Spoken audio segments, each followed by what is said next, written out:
So hey guys, and thanks for joining me for another video. I'm holding the camera remotely today just for a change, so I'm sorry if it makes you feel a bit dizzy, but I just thought I'd do something a little bit more offhand and a little bit unplanned and a little bit different. I usually write a few notes for my videos, but I just can't be bothered today. It's just one of those days. So you've got me in a bit of a don't give a shit mood with this video, but please bear with me. I wanted to talk to you about a new watch which I tried on last weekend. I went on a little watch crawl with a couple of my watch mates, Mark and Nick. And me, Mark and Nick, we went for a coffee on Queen Street in Auckland. And on Queen Street in Auckland, there's this whole row of watch authorised dealers. It's like heaven for Swiss luxury watch enthusiasts like me. And every now and then I like to go on a bit of a crawl. I like to just go and look at lots of different watches. I'm not really necessarily going to buy, although I will say last weekend I was in buying mood, guys. I was in buying mood. The problem is I couldn't find anything that I bloody well wanted to buy.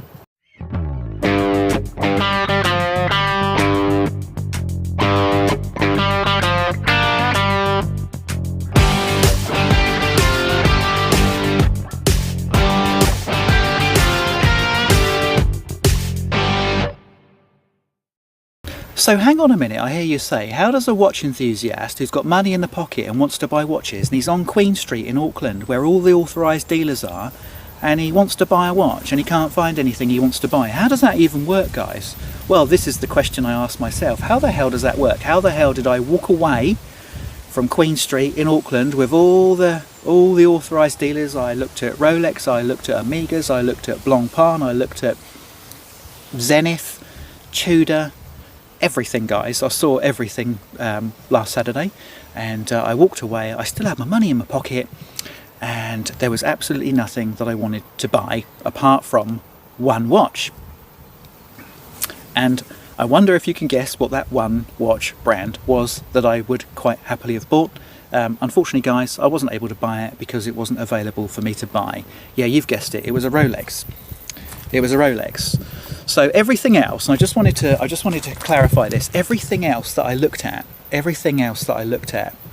just really didn't inspire me at all. I looked at actually one watch that I did look at which inspired me and made me very excited was the Summer Blue Omega Ploprof. Nice watch, but it kind of two things really got me about that watch, and were two deal breakers for me. One is the price. It's 27,000 New Zealand dollars, which is ridiculous, absolutely insane. The other thing that got me was the hour hand on that watch. The hour hand is tiny. It's like it's got this huge whopping great minute hand, and I get why, because of course it's a diver's watch, so you want this huge whopping great minute hand. But the hour hand is tiny. It's disproportionately way too small.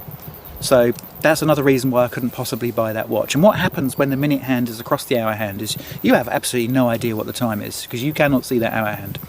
You cannot see it. It's like Little and Large. It's like Morecambe and Wise. You know, it's like David and Goliath in terms of watch hands, you know, on the Ploprof. It really drove me a bit nuts, and I'm sorry, but I just can't deal with that. So moved away from the $27,000 Ploprof with the ridiculously small hour hand. I didn't really see anything else, guys. I tried on a couple of other really nice watches, looked at the Panerais, looked at the IWCs, looked at the Tudors, and actually interestingly the Tudor FXD Marine Nationale, which is a watch that you used to have to wait for, and like all other Tudors now, guys, this is actually the first time I've seen the Tudor FXD Marine Nationale available for sale. I've seen other FXDs available for sale, but this is the first time I've seen the Marine Nationale, you know, the original, just the straight blue dial Marine Nationale. That was available for sale in the local Rolex authorised dealer who also sell Tudor. So that was a surprise to me. One thing that was really clear to me, guys, is that nobody's buying watches. You know, this is really clear to me. Nobody's buying watches at the moment, apart from the hype watches, apart from the big watches, apart from the watches that you have to go on a wait list for. Anyway, speaking of wait lists, at the end of our little tour, after I'd also seen the Tag Heuer Formula 1 in the flesh, honestly guys, that watch, it's an okay watch. It's an okay watch, but it's ridiculously overpriced. And the sales guy in there was trying to do a really good job, and to be fair to him, he did do a good job of trying to convince us that it was worth 5 times more than it should be, or let's just say at least 3 times more. For me, that's a $500 or $600 watch, and they're trying to get $3,000 out of us for it here in New Zealand. I'm talking New Zealand dollars now. It's not a $3,000 watch. At the absolute most, it's a $1,000 to $1,500 watch, but $3,000 is taking the piss. Tag Heuer, you are taking the piss on the price with the F1. I'm sorry, it's such a shame because it's a nice watch, but it's flimsy. The bezel is awful. It's made of plastic as well. The rotation on it is terrible. The feedback on it's terrible. The bracelet looks like it will snap if you put too much pressure on it. It kind of feels like it will snap. It's a $1,500 watch max, so they've overpriced it by, I'd say, double. And I think Adrian Barker made a video on that quite recently where he said it is the Achilles heel for that watch, and I totally agree with him. Totally agree with him. It's a good watch if you were to buy that watch for less than half the price that Tag are actually asking you to pay for it. So there are some idiots out there that will put down the money and buy that, but they're the hype guys. They're the guys that will go out and buy the first ones that become available.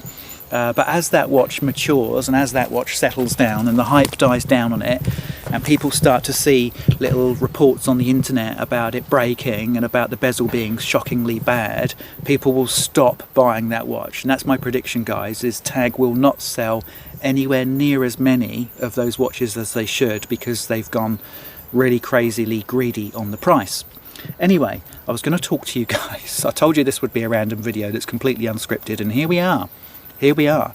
Guys, I want to talk to you about the watch. The one watch I saw which I really wanted to buy but wasn't available for me to buy. So what was the watch that wasn't available for me to buy? I was in a buying mood. I wasn't seeing anything I liked.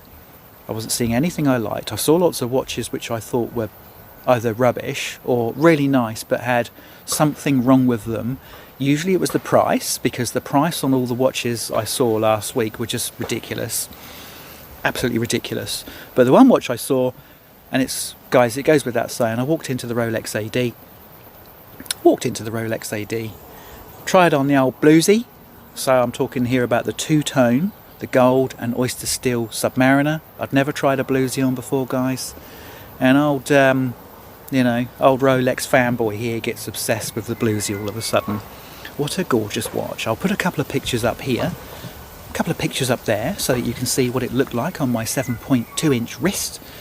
And yeah, look, I was wearing my Submariner, and I love my Submariner. This is the 124060. For those of you who don't know, I am very fortunate and very lucky that I have had the privilege of being able to lay down my money in exchange for a Rolex Submariner. I was wearing my Sub and I put that down. I put the Bluesy on, and you'd think, okay, so you've already got a Submariner, Mark. What's the difference between putting on, a Submariner date, which is what obviously the Bluesy is? Well, the difference is quite astronomical, actually. They're two completely different watches. I didn't actually take a picture of them side by side. I wish I had. But they are two very, very different watches. Of course, they wear the same. The Bluesy felt a little bit heavier, of course, because it's got some gold in there.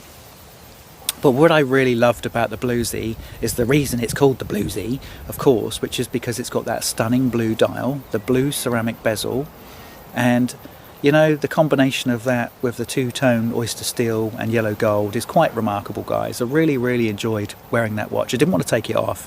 I wanted to walk out of the shop with it. I was quite happy to put down, the 30,000 New Zealand dollars that they were asking for it, but they just didn't want to take my money. And this is the problem with Rolex. They just don't want to take my money, guys. What is the problem with this company? They put all these watches out on display, but they refuse to take my money for it. So, there you go, guys. The watch hobby hasn't changed. Most of the watches that you like are either not available, or they're far too expensive, or they've got some really, really annoying little niggle, like one of the hands just doesn't look right to you. Or let's just circle back round to the Tag, guys. I still can't get over that, and that's probably the highlight of my trip, actually, my little watch shopping trip, which didn't turn into a watch shopping trip, it turned into a watch viewing trip. That bloody Tag Heuer F1, ridiculously expensive for what it is. I'm sorry. It just is. Anyway, end of the random video, guys. End of the random video. I do have some videos coming which are a little bit more pre-planned with a few notes taken, but here we are. I'm just sat in my garden on a nice, calm Saturday morning, talking shit about watches. Thanks for watching the video, guys. I look forward to seeing you on the next one. Cheers.